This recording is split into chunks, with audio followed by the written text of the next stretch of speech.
Shannon, what a run you guys are having in the playoffs. I mean, tell me about how you guys pulled this together, because during the season it was, who knows what was going to happen. I think a lot of it just has to do with timing and just our team together as a whole coming together. We, in the middle of league, kind of had a few losses that we shouldn't have lost to some teams, and I think that kind of, I don't want to say rock bottom, but we kind of hit that low point, and there was nowhere to go but up. And so I think as a team we kind of came together and kind of took responsibility for, like, you know, what we haven't been doing as a team, and it's just been kind of rolling ever since. We've been kind of realizing our faults and realizing that we need to step it up, and this is the product of what we've been doing. Well, you can say rock bottom because there was the Esperanza game, the Elmo game, and then the last week of the regular season, you beat Esperanza, they're number 1 in the county, your arch rival El Medina, and then you go crazy in the playoffs. I mean, nobody knew that was going to happen. Yeah, I mean, I think just timing. Like I said, it's all of it for us was just once we got some motivation going, we just kept going with it, and we just got, you know, softball gods on our side, I guess you could say, with a lot of it. But I think a lot of hard work and heart.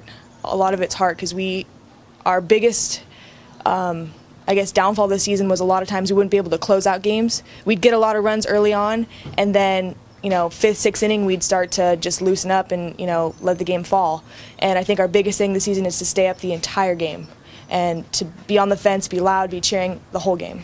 What about you as a senior? I mean, you know, people look to you. You're a senior. You're one of the leaders.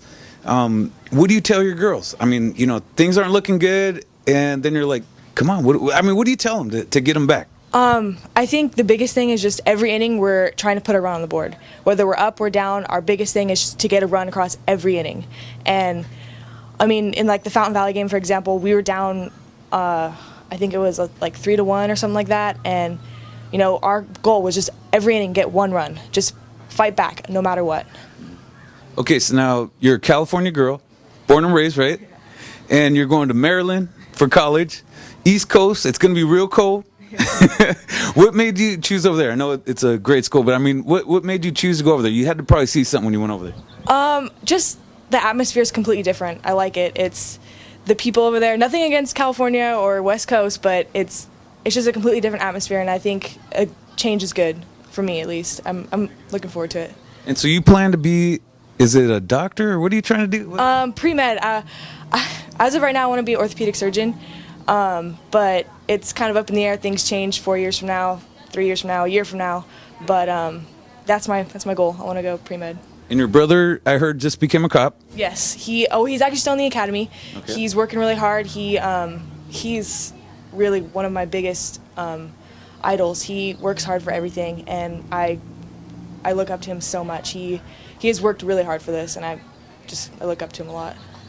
Okay, now I always have to ask this question, and you're probably too young to even know, but Chuck Bauer or Chuck Norris? I'm sorry, Jack Bauer or Chuck Norris? Who wins that fight? Come on. Give me some, like, definitive answer. You're Shannon Bustillos, a veteran leader. Who wins that fight? Chuck Norris. Good call, girl. All right, you're smart. The other thing, too, give me a little something about your teammates. Like, you know, who's, like, kind of a goofball but is, like, you know, somebody that you really love, like when you see in the dugout, and I was like, okay, that gives me some, you know, little juice. Savannah Cadler.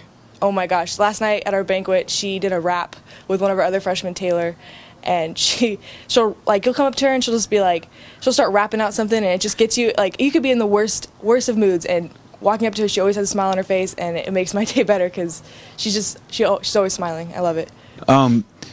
What was the most memorable moment on a softball field, and the scariest moment, and the stupidest moment? Oh gosh, that's a lot of questions.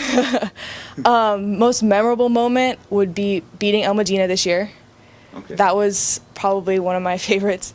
The scariest moment would be probably CIF against Orange Lutheran, because we can never know with those guys.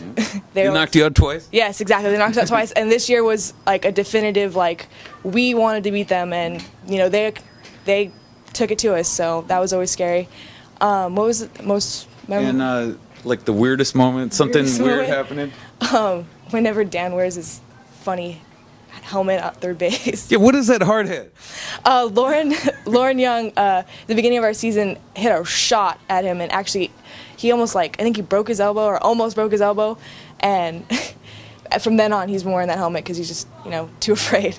What's that gonna stop? It's plastic. I know exactly, but he's set on wearing that helmet every game, so it's pretty funny for all of us. We all take crack jokes at him.